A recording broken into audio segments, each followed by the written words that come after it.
Herlina baru menjadi santriwati di sebuah pondok pesantren di Lamongan. Sejak masuk, ia lebih banyak diam, seperti enggan dan menghindari untuk berbincang dengan santriwati lain. Aneh ya dia. Iya, so tertutup-tutupnya anak, gak lebay juga kayak dia. Siapa namanya tadi? Herlina adalah anak tunggal. Sejak kematian ibunya, ia jadi pendiam dan mulai mengidap gangguan kleptomania, sebuah hasrat tak terkontrol untuk mencuri barang-barang kecil. Bapaknya beberapa kali mendapat laporan dari pemilik barang yang mempergoki perbuatannya. Itulah kenapa ia memasukkan Herlina ke pondok pesantren. Seiring berjalannya waktu, dalam setiap kegiatan, Herlina sering melihat cincin di jari ibu Nyai. Gimana caranya ya aku bisa dapetin barang lucu itu? Mungkin karena dia tidak pernah ngobrol dengan temannya, insting kleptonya mulai kambuh. Oh iya, kesempatannya hanya pada saat giliran kelompokku bersih-bersih di ruangan ibu Nyai. Beberapa kali kelompok piketnya membersihkan ruangan ibu Nyai, namun tidak mudah dia mendapatkan cincin itu. Hingga akhirnya Setelah penantian yang lama, akhirnya aku menikmati hasilnya. Aku tidak peduli harga barang ini, tapi perjuanganku lah nilai yang sebenarnya. sehari berlalu, ibu Nyai pun segera sadar cincinnya hilang. Aku mencurigai dua kelompok piket yang terakhir membersihkan ruanganku. Geledah mereka. Iya, Bu. Cincin ibu Nyai ditemukan dalam tas Herlina. Ibu Nyai sangat marah. Pak Kiai yang kebetulan baru datang dari luar kota segera mengetahui apa yang terjadi. Ibu, sabar. Kamu kembalilah ke rumah. Biar aku yang menangani ini. Iya, Bah. Besok kau akan aku hukum. Astagfirullah. Ini semua salahku, Bu. Seharusnya aku memberitahumu dari awal. Tapi aku kilaf. Mungkin karena jadwalku begitu padat untuk berdakwah keluar kota. Saat pertama kali kesini, bapaknya ingin ketemu aku secara khusus. Kebetulan sekali aku saat itu ada di tempat. Kami berharap dengan ajaran agama yang lebih baik akan menjadi terapi baginya supaya gangguan itu bisa hilang. Insya Allah, Pak, kami akan menjaga Herlina.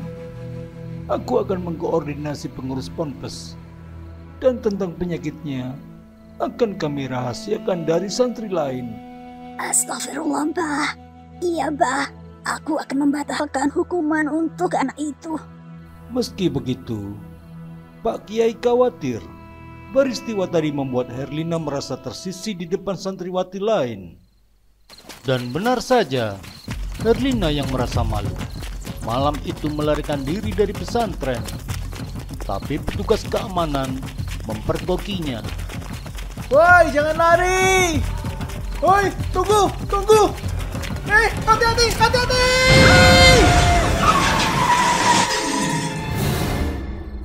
Bapak Herlina yang mendapat kabar anaknya koma segera datang ke rumah sakit di mana Herlina terbaring tak berdaya, dan ia pun memindahkannya dengan alasan rumah sakit di kota mereka lebih modern. Pak Kiai meminta maaf sedalam-dalamnya karena tidak bisa menjaga Herlina. Tidak apa-apa, Pak. Maafkan anak kami yang sudah menyusahkan pesantren. Nanti jika Herlina sudah sembuh, akan kami masukkan ke sini lagi. Oh, kami akan sangat senang menerima anak Herlina kembali. Sesampainya di kota mereka, Herlina tidak dibawa ke rumah sakit, melainkan ke dukun langganan bapaknya untuk menjalani pengobatan alternatif. 2 minggu kemudian, Pak Kiai merasa takjub dan bersyukur karena Herlina dan bapaknya datang untuk kembali ke pondok pesantrennya. Ia menggunakan cadar dengan alasan untuk menutupi beberapa bekas luka. Pak Kiai tidak mempermasalahkan itu dan meminta pengurus ponpes untuk memberi Herlina penanganan dan juga ruangan khusus supaya lebih tenang pada masa penyembuhan dan traumanya. Untung dia dikasih ruang sendiri. Barang kita jadi aman, Sid. Orang kayak gitu kok diterima lagi ya sama Pak Kiai?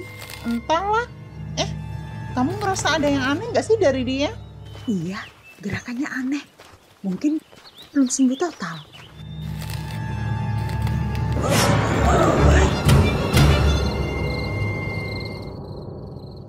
Kenapa ya? Mau ganti pembalut dulu? Diantar nggak?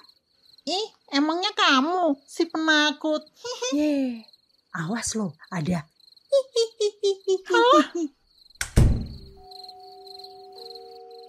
Beres. Sekarang bersihin darah dulu dari pembalut lamanya sebelum dibuang. Udah, Sid. Nggak usah nakut-nakutin. Loh, pembalutnya kok hilang?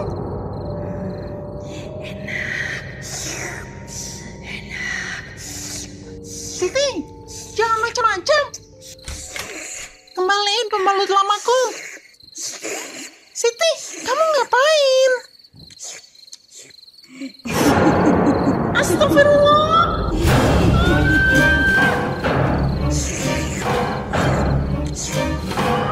Kejadian itu adalah awal dari serentetan teror di asrama santriwati, khususnya mereka yang sedang terkena haid. Bahkan ada beberapa yang kesurupan. Assalamualaikum. Waalaikumsalam, Bu Nyai. Bau apa ini? Seperti bau darah. Kenapa, Bu Nyai? Apa kau mencium sesuatu? Tidak, Bu. Ibu Nyai sebenarnya sudah mendapat laporan dari santriwati jika hantu yang menteror mereka mirip dengan Herlina. Herlina, apa kau pernah didatangi hantu akhir-akhir ini? Saya belum pernah. Siapa yang sudah ditemui, Bu? Cuma dengar-dengar saja. Apa Bu Nyai ingin ditemui? Ada-ada saja kamu ini. Justru aku yang ingin mencari dia. Akan aku usir dari tempat ini.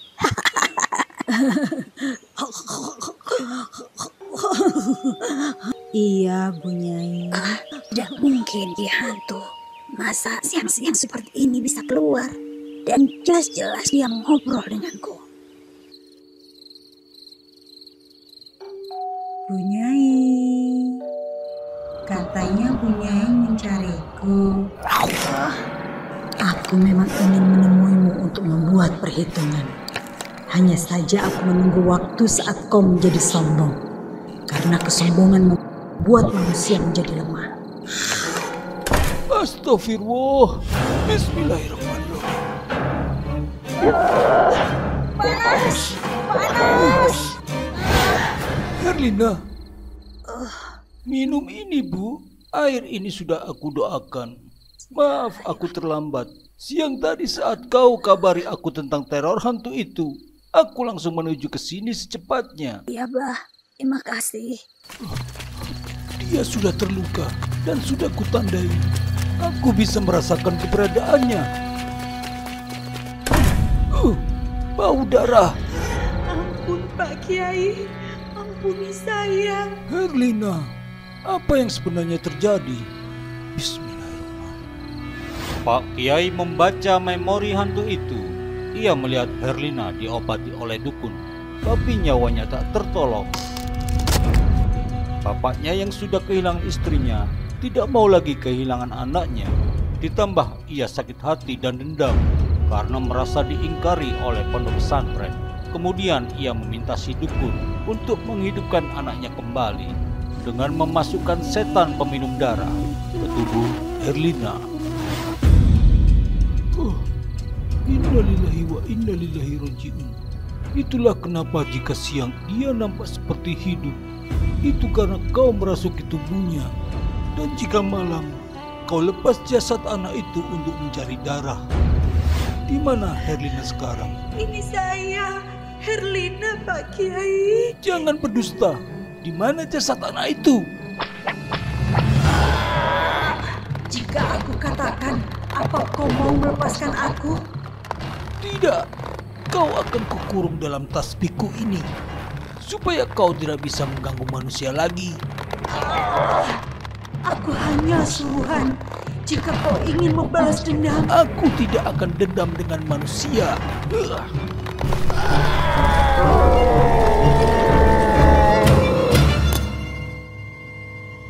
Herlina, maafkan Bapak yang sudah teledor dan lalai menjagamu. Tapi kau harus ikhlas.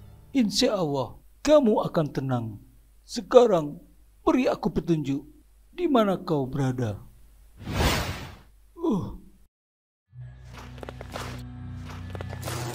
Astagfirullahaladzim. Ya Allah, saking nyatunya setan itu dengan anak ini, sampai-sampai jasadnya menyerupai setan itu. Jasad Herlina kemudian dikubur secara layak. Pak Kiai tidak mau memperpanjang masalah ini dengan Bapak Herlina. Sedangkan setan yang terperangkap dalam tasbih Pak Kiai disembunyikan di sebuah gunung.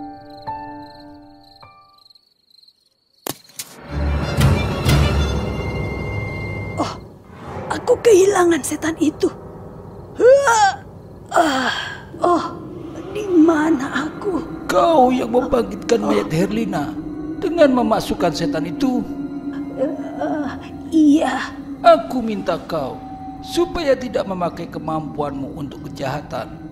Setan itu sudah aku kurung dan kau tidak akan bisa melacaknya. Sukmaku telah ditarik oleh kiai itu. Aku harus cerita ke Bapak Herlina. Setelah peristiwa yang menggemparkan pondok pesantren itu, Kiai memberi arahan pada para pengurus untuk menyampaikan pesan kepada seluruh santri supaya tidak mengungkit-ungkit lagi tentang Herlina, karena ditakutkan bisa menyangkut ke persoalan agama. Apalagi sampai menyebutkan namanya, itu akan membuat dia semakin kuat dan bisa mendatangi kita lagi. Bagaimana kalau ada santri yang mempunyai nama yang sama? Apa tidak boleh memanggilnya? Itu tak masalah, karena identitasnya beda. Juga tidak spesifik membicarakan setan itu. Kiai, jika memang merepotkan, kenapa tidak dimatikan saja setan itu? Yang berhak mematikan makhluk hanyalah Allah. Waktu berjalan, cerita-cerita tentang setan itu tentunya tidak bisa dibendung. Bahkan santri-santri baru pun mendapatkannya dari seniornya. Kamu tahu nggak? Dulu ada santriwati bernama Herlina.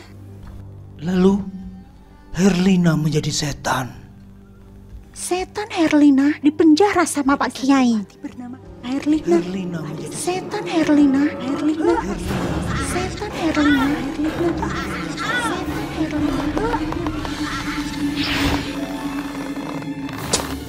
Pak Kiai yang sudah menduga bahwa tidak mungkin kisah setan ini tidak dibicarakan, mengantisipasinya dengan selalu memperkuat penjara setan itu dengan doa-doa. Apa? Kiai mengubur anakku? Itu kejahatan. Maaf Pak, seharusnya almarhumah meninggal dengan baik. Tapi Bapak memperlakukan jenazahnya dengan keji. Itu sangat berdosa. Apa maksud Pak Kiai? Dia masih hidup. Bapak, bertobatlah. Tidak, aku akan laporkan pembunuhan ini pada polisi. Atas dasar latar belakang hubungan antara pondok pesantren dan kepolisian dalam lingkup kerukunan beragama, membuat keterangan Kiai menjadi mudah dipercaya oleh pihak kepolisian, dan bahkan bisa jadi bumerang bagi Bapak Herlina jika Kiai menuntut balik laporannya. Bapak harus mengikhlaskan kepergian anak Herlina. Tidak, waktu itu dia masih hidup. Aku mau pindahkan kuburannya di rumahku. Untuk saat ini, saya minta biarkan dia tenang di sini. Karena, maaf, dengan kondisi Bapak sekarang, saya takut Bapak akan memperlakukan jenazahnya seperti sebelumnya. Dia itu anakku, dia juga santri saya. Saya bisa menuntut balik laporan Bapak. Anakku masih hidup. Dia masih hidup. Semoga kau segera mendapat hidayah Pak. Beberapa bulan kemudian, entah bagaimana, kisah setan Herlina ini menyebar ke beberapa pondok pesantren di Jawa Timur. Kemungkinan ini karena saat ada program lintas pesantren, para santri saling bertukar kisah horor.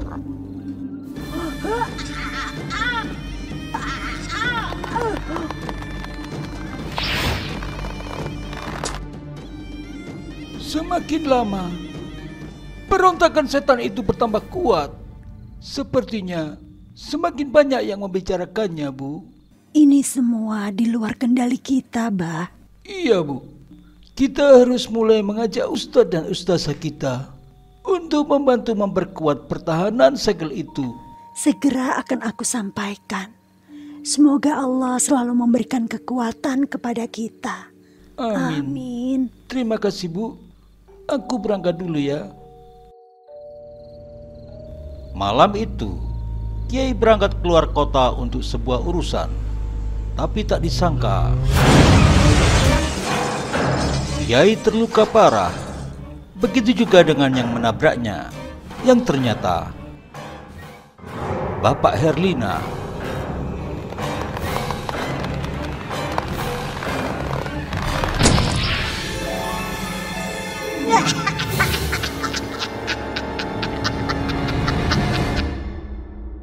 Kau pamer kalau sudah berhasil keluar dari penjaraku.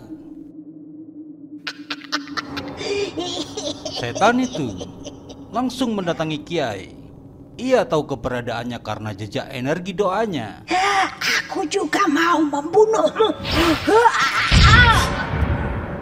Fisik Kiai yang lemah karena kecelakaan itu membuat doanya juga melemah, sehingga setan itu punya celah untuk lepas. Kekuatannya kini hanya bisa untuk menjaga badan astralnya. Aku tetap bisa menyekapmu jika kau berani macam-macam. Kau cuma menggertak. Akan kuobrak-abrik pesantrenmu. Gawat.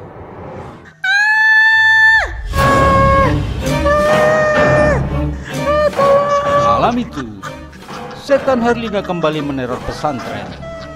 Gangguan yang mendadak itu membuat para santriwati gempar. Bahkan ada yang terluka dan pingsan. Aku mencium aroma darah Sekar.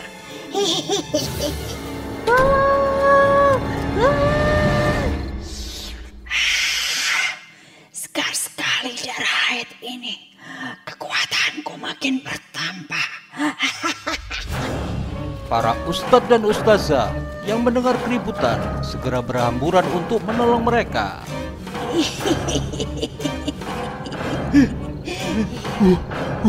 Bismillahirrahmanirrahim. Doa apa kalian? Aku sudah mendapatkan yang kuinginkan dan tidak tertarik meladeni kalian. Setan itu juga membuat teror di pesantren-pesantren lain yang santrinya menyebut nama Herlina saat menceritakan kisahnya. Karena ulahnya yang tidak disangka itu, pihak pesantren jadi lengah dan kecolongan.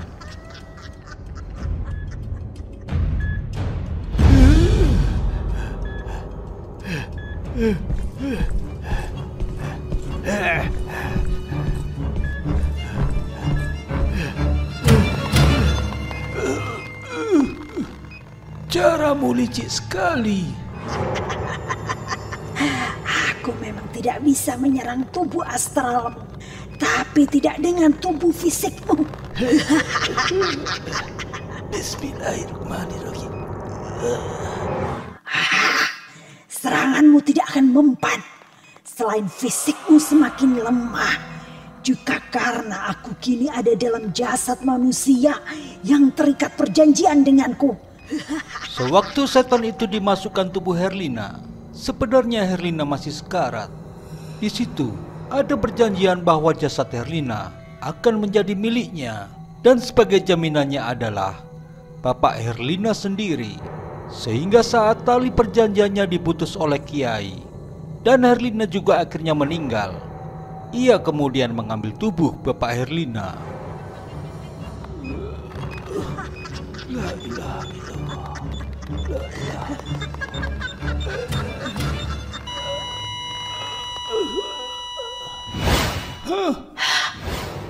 Lepaskan bapakku. Kenapa kau kembali ke sini? Setelah jenazah Herlina dikubur, Kiai masih menyinggung arwah Herlina. Ia mencoba membimbingnya ke jalan menuju akhirat. Kau harus fokus menuju jalan akhirat. Di sana kau akan ketemu ibumu. Jangan menengok ke belakang lagi. Dan maafkan bapakmu. Lambat laun, Herlina bisa menyesuaikan dengan alam barunya. Meski belum bisa melupakan rasa jengkel pada bapaknya karena dirinya dikorbankan ke setan, tapi ia juga tidak ingin bapaknya celaka. Kau sudah mencuri identitasku dan memfitnahku. Sekarang kau mau mengambil bapakku? Akan ku ambil kembali semua milikku. Kau tidak akan bisa, karena aku lebih kuat darimu. Jangan takut, nak. Ambil hakmu kembali. Saat setan itu dimasukkan ke tubuh Herlina, otomatis menduplikat identitas dan semua yang dirasakan Herlina. Tapi karena bukan Herlina sendiri yang melakukan perjanjian, maka hak Herlina lebih kuat. Ya Allah, aku mohon perlindunganmu.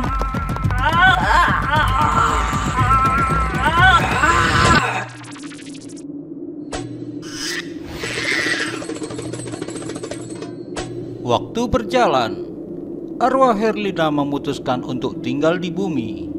Ia ingin menemani bapaknya yang kini kondisinya menurun. Akibat dulu, raganya yang lemah dipaksa bergerak oleh setan itu. Ia juga terkadang masih mengunjungi pesantren-pesantren. Mungkin karena kisahnya masih diperbincangkan hingga kini. Atau mungkin ia ingin memastikan bahwa tidak ada lagi setan yang menfitnah dirinya.